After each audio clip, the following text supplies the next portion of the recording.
Hey, how's it going guys? Welcome back to another PS5 jailbreak tutorial. So we now have the second release of the 12.70 kernel exploit P2JB, or Patience to Jailbreak, because it can take up to 2 hours to jailbreak with this kernel exploit.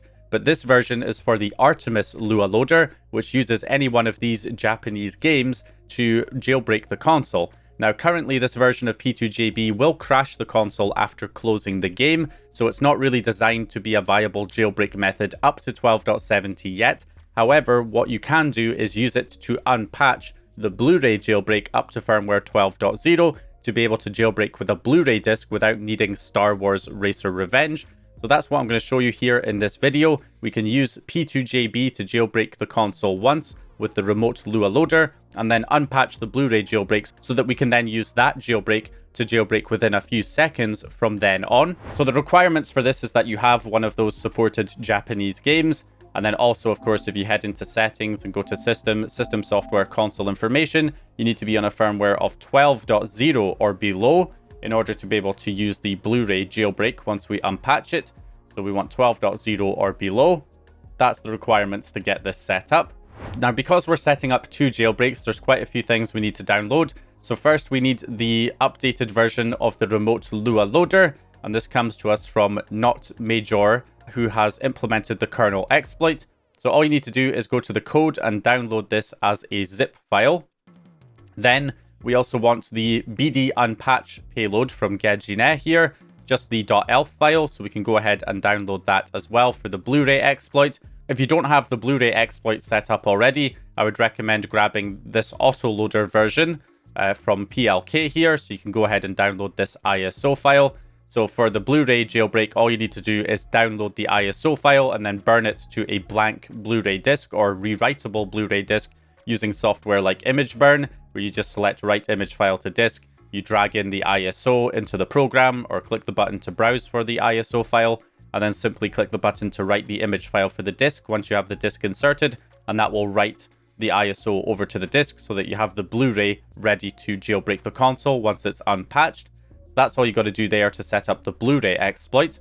I'd also recommend downloading Nano DNS as well, which will be useful once we have the Blu-ray drive exploit set up, once everything is said and done, so we can download that ELF file as well. And then also we want Netcat GUI or some payload injector to send our unpatched payload as well. I'll leave links to all of this stuff down in the video description. So moving over to the console itself, there's 2 ways that you can set up the remote Lua loader. Now, if you have an activated account, you can install this without having to reset your console, which you can do by just in the sign-in screen, pressing the options button and checking to see if you have this menu for login as online or busy or appear offline. If you have that menu on any of your accounts, it means that that account is activated, and that means that you can install the Lua exploit without needing to restore a backup file. However, if none of your accounts have this menu, then that means they're not activated, and your only option is to restore a backup file, which will reset your console, losing your save files and installed applications. So you're better off making your own backup file first before restoring the backup that can be used to jailbreak. So basically, if you're going to be restoring the backup file, now I'll try and leave one in the video description that you can use. Hopefully, if there isn't one there, there should be one added to the description soon. So if you're using the backup file method, you will need to grab yourself a USB drive that's formatted in exFAT format.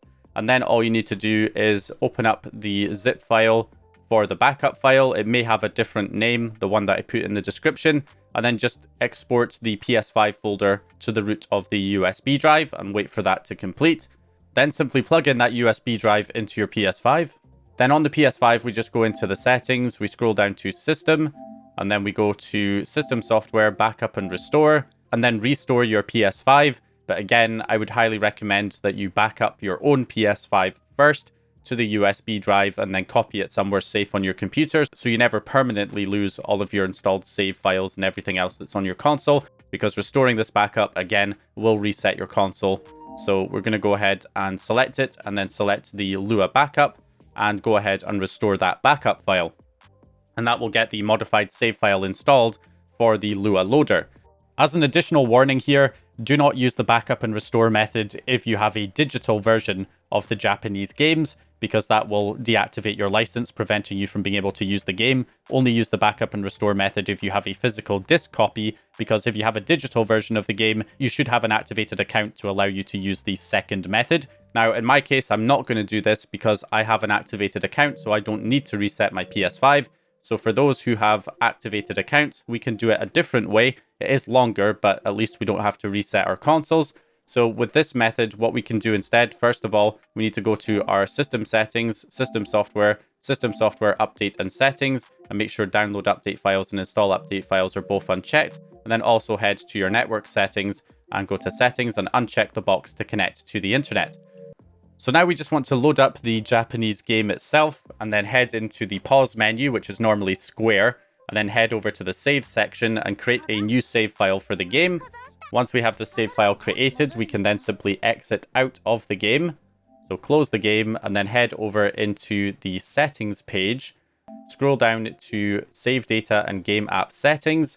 We're going to select that option and then go to save data on PS4, upload or delete from console, copy to USB drive. So make sure you have a USB drive plugged in, and we're going to select the save file and copy it over to the USB. Once we've done that, we can then open up the USB drive on our computer, and we will see we have a PS4 folder inside. If we go into that folder, into the save data folder, we have this folder with a bunch of letters and numbers. We're going to copy that, which is our account ID, and we're going to create a new profile on garlicsaves.com. Make an account on this website if you don't already have it. So all you need to do is create a new profile in the dashboard section, give it a name, and then paste in your account ID. And then once you've done that, we can add profile, and that will create that profile. So you can reassign saves to that profile now. So then we're going to go to the decrypt section and then open up the save file that is on our USB drive. So go into all of the folders on the USB drive until you find the save data. And then we're just going to extract these two files. We're going to copy them into Garlic Saves and then start the decryption process and then wait for that to complete. It can take some time depending on how busy the website is at the time that you're doing this. So just wait for this to complete and then it should give you your decrypted save data. So we can download the result, which is our decrypted save. So we'll open this up and you can see that we have our save data folder. And all we need to do is extract that over to our desktop. So to install the modified save data for the remote Lua loader, we just need to open up the zip file for the project, open up remote Lua loader main, and then go into the save data folder and highlight all of the files in here. So copy all of these files and extract them into the save data folder from our decrypted save, and that will get the Lua loader installed. So once that's done, we now need to encrypt this back into a workable save file again. So we're now going to go to the encrypt option, select our profile in Garlic Saves again, and then we're going to simply go ahead and drag in that save data folder into the box and tell it to encrypt that save. And that's all we got to do there. Now this can take some time. Sometimes it looks like it's stuck and you just have to refresh the page and it will be done. And you can go ahead and download the results once it is complete. And then just wait for that to give you the save file. There we go, it's downloading the encrypted save. And any second now, there we go, it is now done. So we can open up that save file and we now have this PS4 folder which contains our save data. So the save file is in here. So all we need to do is delete the original save file off the USB drive. So get rid of that original save and then copy the PS4 folder from the one we downloaded into the root of the USB drive instead. And now we can plug that USB drive back into the PS5, head back into save data game app settings, save data on PS4. We're going to copy or delete from USB drive this time. And then we're going to select the save file on our USB and copy that over to the system storage. And that is how you install the modified save file without restoring a backup file, without resetting your console. That's the advantage of having an activated account. Okay, so now we can reconnect to our network, connect back up to the internet, set up an internet connection, press options on your registered network and go to advanced settings, change the DNS settings to manual and set the primary DNS to 127.0.0.1 and click OK. And then that will get you connected to the network without a proper internet connection, so blocking Sony's servers, blocking system updates. So now we can go ahead and load up the Japanese game again, and this time it should go ahead and load the remote Lua loader. There we go. It's listening on our PS5's IP address on port 9026. on firmware 12.0 here. So now all we need to do is send the payload. So if we open up the remote Lua loader zip file again, this time we're going to go into the payloads folder, and in here we want to extract p2jb.lua, which is the kernel exploit, and send lua.py, which is the file that we can use to actually send the payload. So we just want to have those in the same location. So we want to make sure we've got both of these files in the same folder, and then we can right click and open in terminal in this location and type in Python and press enter. If that runs Python, then you have Python installed. If it opens up the Microsoft Store, then you'll need to download it from the Microsoft Store. So make sure you get and install Python. And then once you have it installed, we can run the command to send our payload to jailbreak the console with P2JB, which is Python space send underscore lua.py, then the IP address of your PS5, which in my case is 192.168.137.79, the port number, which is 9026, and then the name of the file that we're sending, which is p2jb.lua, and that is it. We simply go ahead and press enter, and when we press enter, we get P2JB port by Major, and then we can see it starts running, and we get this log outputted to our computer as well, which shows how long we have to wait. Again, this is running Patience to Jailbreak, which takes 2 hours roughly to jailbreak the console. So you can see here it's saying about 1 hour 47 minutes remaining. So I basically just have to wait that amount of time. And then after 2 hours have passed, we can see it starts running the kernel exploit. There we go. We get the other stages. Fast kernel read write is achieved. And then we get the elf loader serving on 9021.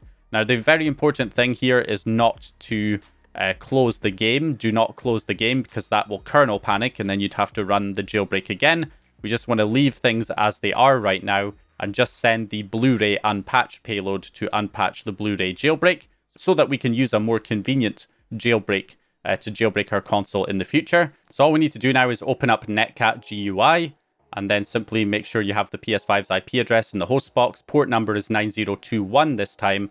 And now we can drag in our Blu-ray unpatch payload into the program and simply inject the payload. And when we inject the payload, we should get a notification there saying the BDJ stack file has been patched. In my case, it was already patched for me previously, so you should be good to go. So now that the Blu-ray jailbreak is unpatched, you can see we do have debug settings running, so we are jailbroken. But as soon as I go to close the game, it is going to crash the console, which is fine because we have now unpatched the Blu-ray jailbreak, so we can now jailbreak with the Blu-ray disc in a few seconds instead of having to wait multiple hours. So there we go. So after I reboot the console here, I'm going to insert my Blu-ray disc that we burned earlier. So I can re-jailbreak with the Blu-ray exploit now on 12.0. So I'll run the BD Jailbreak auto loader. So now we just wait for this jailbreak to complete, and this is much faster. It only takes a few seconds. So there we go. PS5 BD Jailbreak auto loader is running. It says jailbreak is complete. It's starting the elf loader. And then it automatically closes the disc player for us. So we don't have to do that manually. And there we go. It has loaded successfully, and then it goes ahead and installs the payload manager. This is something that's pretty new, this new payload manager.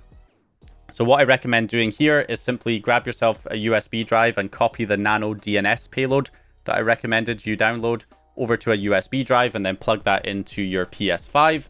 And then once you have that connected, we can then head into the settings page here.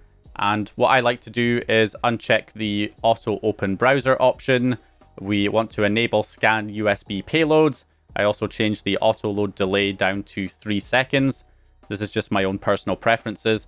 And then we can go into manage payloads here. We've got Nano DNS. We want to move that to the internal storage. So copy that over to the internal storage and then load Nano DNS from the dashboard section, which we can do by just selecting Nano DNS, and that will load it. And that gives us an internet connection on the PS5 while blocking Sony's servers. So now we just need to reload the page, and then we can download and install any additional payloads. So I recommend installing FTP, Shadow Mount as well. And then also we want KStuff Lite. So those are the payloads that I would install first of all. So we install those payloads, and then I can auto load those payloads the next time we load the jailbreak by heading into the auto loader and then enabling the auto load sequence and then adding those payloads into the auto loader. So I'll add all of them in here: FTP server, Shadow Mount, Nano DNS, and KStuff Lite. I'll probably load KStuff Lite and then Nano DNS last. And there we go, that is it. So now whenever I run the jailbreak, it will automatically load those payloads. So after setting everything up like that, you can see that when I load the jailbreak again, after rebooting the console, it just starts automatically running those payloads after we load the Blu-ray disc. So we get FTP server loaded, we get our shadow mount loaded, and our KStuff Lite loaded. So all of the payloads are loaded. To show that I'm jailbroken, I can go ahead and install a fake package file that I put on the USB drive using the debug settings package installer. I can go ahead and install Minecraft as a fake package file. And once that's installed, I'm able to play it using KStuff Lite that's now running on the console, showing that we are fully jailbroken. So there we go, we have got the jailbreak fully set up. We've unpatched the Blu-ray jailbreak, so we can now jailbreak within a few seconds using a Blu-ray disc by unpatching it with the remote Lua loader with the P2JB. So yeah, that is basically it. So quite an involved process. This will get easier. There will be like a YouTube jailbreak implementation that we could use to unpatch this soon, and that would be even easier than having to use these Japanese games. This is just the second release of P2JB, with more releases to come fairly soon. So anyway, that's going to do it here for this video. So I hope you guys enjoyed this one or found the information useful. If you did, please leave a like and subscribe, and as always, I will hopefully see you guys in the next one.